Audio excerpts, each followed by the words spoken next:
Sekalipun kami tidak mengerti setiap rencana dan jalan-jalan-Mu, namun kami mau tetap percaya rancangan Tuhan dan jalan Tuhan yang terbaik bagi setiap kami. Jalan-Mu tak terselami oleh setiap hati kami, namun satu hal ku percaya,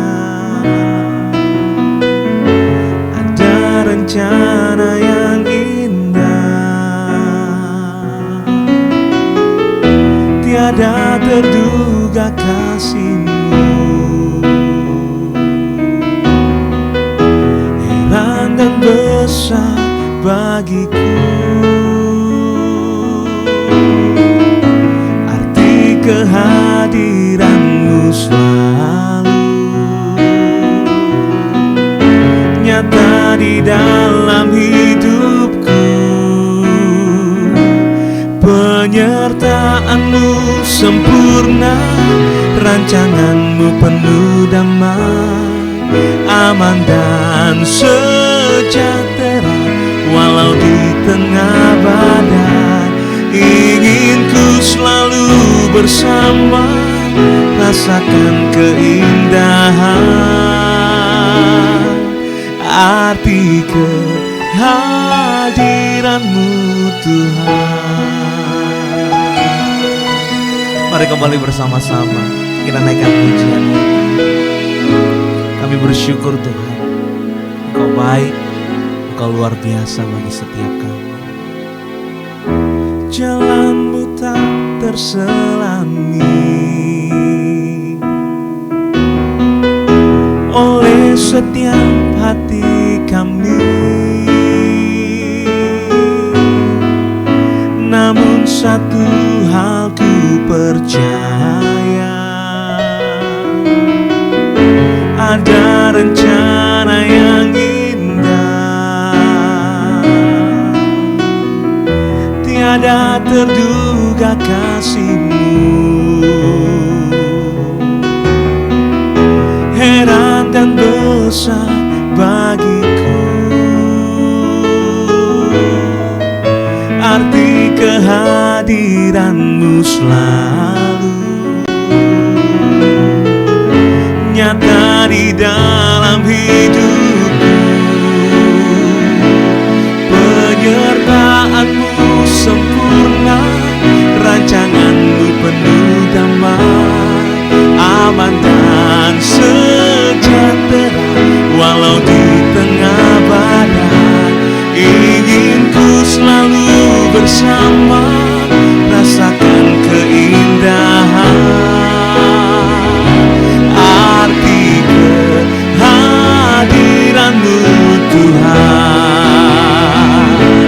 Penyertaan-Mu sempurna, rancangan-Mu penuh damai, aman dan sejahtera walau di tengah badai. Ingin ku selalu bersama, rasakan keindahan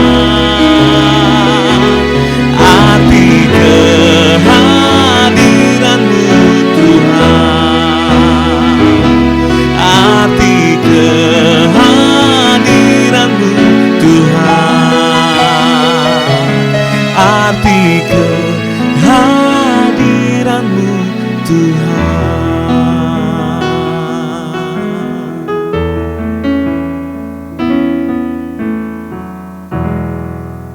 Shalom Bapak Ibu sedang kasih Tuhan. Saya ucapkan selamat pagi di hari ini, hari Senin.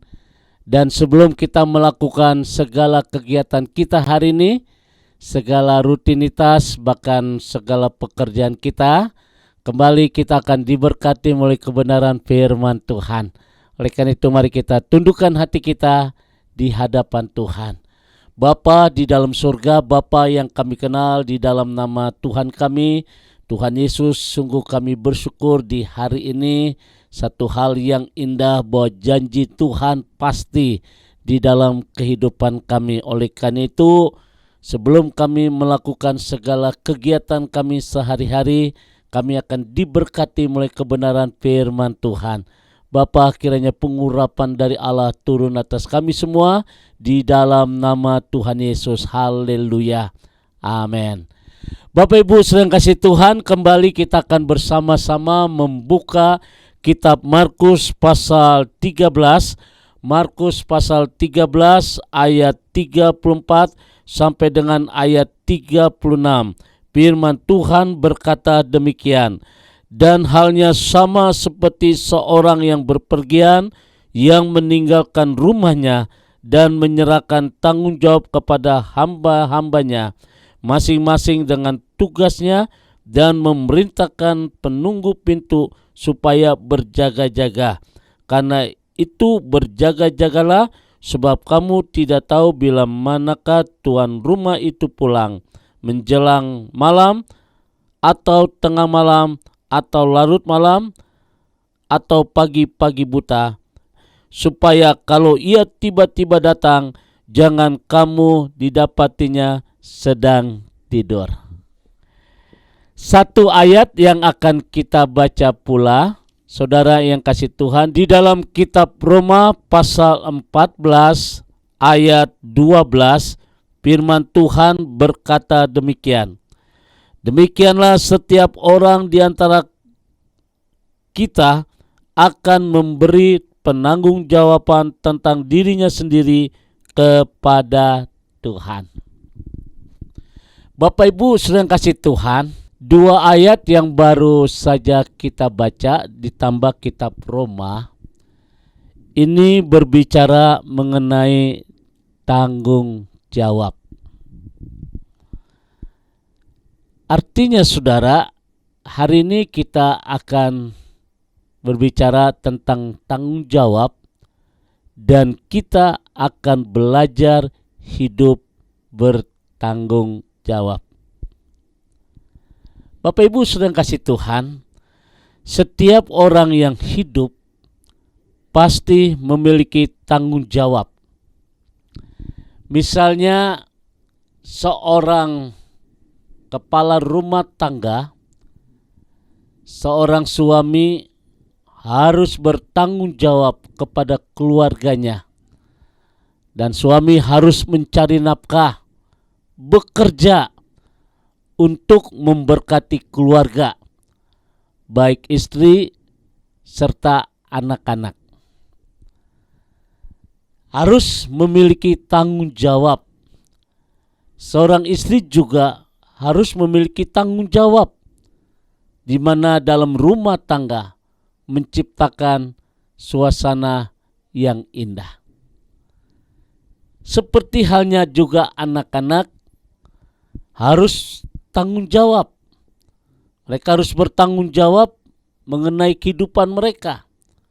Kita ambil satu contoh, misalnya saudara, soal mereka sekolah. Mereka harus bertanggung jawab untuk mereka belajar, dan belajar. Banyak contoh-contoh mengenai tanggung jawab.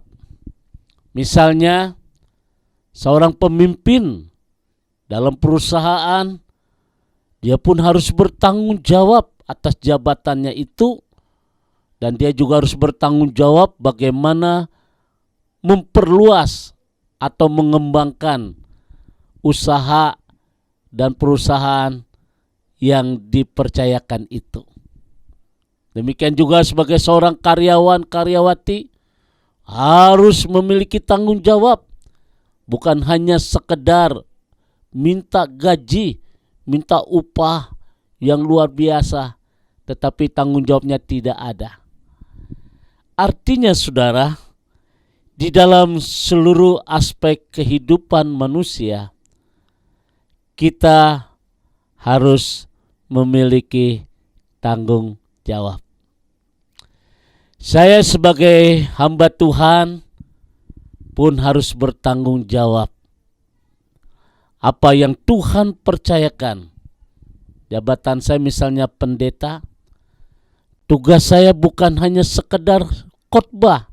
Setelah itu selesai, tapi saya harus bertanggung jawab mengenai waktu, tempat, hari. Dan satu hal saudara, saya punya HP. HP itu tidak pernah saya tutup. Kalau saudara mau nelpon silakan, tapi HP hari ini saya lupa saudara, ya, ada ketinggalan di rumah. Nah, saudara yang kasih Tuhan, jadi jam berapapun kita harus bertanggung jawab. Ini saya sebagai hamba Tuhan. Kalau Tuhan izinkan saya harus jalan, saya jalan saudara. Saya nggak lihat jam, nggak lihat waktu, nggak lihat tempat. Jam berapapun saudara. Dan ini berbicara mengenai tanggung jawab.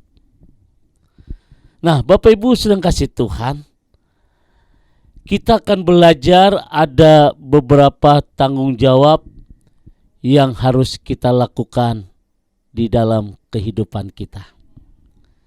Yang pertama, kita harus setia kepada Tuhan. Kalau kita membaca kitab Rut pasal pertama ayat 11 sampai ayat 13, itu berbicara tentang Naomi dan Rut mantunya. Seperti Rut, meskipun mengalami keadaan yang tidak baik, ia tetap setia kepada Naomi mertuanya itu. Dan akhirnya saudara, ia mendapatkan hal yang baik yang dimuliakan. Rut setia kepada mertuanya itu. Meskipun keadaan Rut tidak baik, tapi dia tetap setia. Sebagai seorang mantu, dia setia kepada mertuanya yang dalam keadaan perubahan total. Tapi dampak dari kesetiaan itu, ia mendapatkan hal-hal yang baik yang dimuliakan. Saudara, secara rohani, dalam keadaan apapun, baik atau tidak baik, kita harus tetap setia kepada Tuhan supaya kita dimuliakan. Terkadang banyak orang mulai mengalami satu perubahan ketika sesuatu yang tidak diinginkan itu terjadi. Mereka mulai menyalahkan orang lain, menyalahkan orang ketiga, bahkan ada orang yang berani menyalahkan Tuhan. Saudara, satu hal yang harus kita ingat, baik atau tidak baik, kita harus tetap setia kepada Tuhan. Kenapa saudara? Karena setiap masalah, persoalan, pergumulan yang kita hadapi, itu adalah bagian proses untuk pendewasaan iman. Proses supaya kita bertumbuh. Dan akhirnya saudara akan lihat kemuliaan Tuhan yang begitu indah. Oleh karena itu, hari ini firman Tuhan mengajarkan tentang tanggung jawab kita kepada Tuhan. Sudahkah kita tetap setia? Kiranya Tuhan memberkati. God bless you. Mari kita berdoa. Bapa di dalam surga, sungguh kami bersyukur untuk apa yang Tuhan percayakan dalam kehidupan kami. Baik dalam keluarga kami, baik di dalam pekerjaan kami, baik di dalam perusahaan yang Tuhan percayakan dalam kehidupan kami.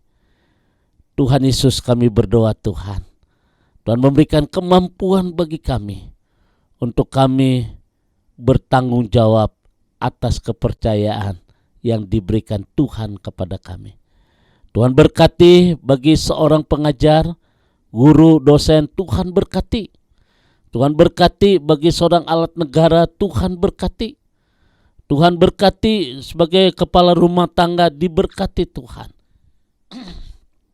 Dan kiranya apa yang Tuhan berikan buat kami akan melaksanakan dan kami akan tetap bertanggung jawab. Terima kasih Bapa di surga untuk pagi yang indah ini. Dan setiap jemaat Tuhan diberkati. Sebab apa yang kami tabur, itulah yang akan kami tuai. Terpujilah namamu ya Tuhan. Dalam nama Tuhan Yesus kami berdoa, haleluya, amin. Bapak Ibu sedang kasih Tuhan, kembali saya ucapkan selamat beraktivitas. Tetap optimis, tetap setia kepada Tuhan. Tuhan memberkati. Arahkan hatimu dan terimalah berkat dari Tuhan.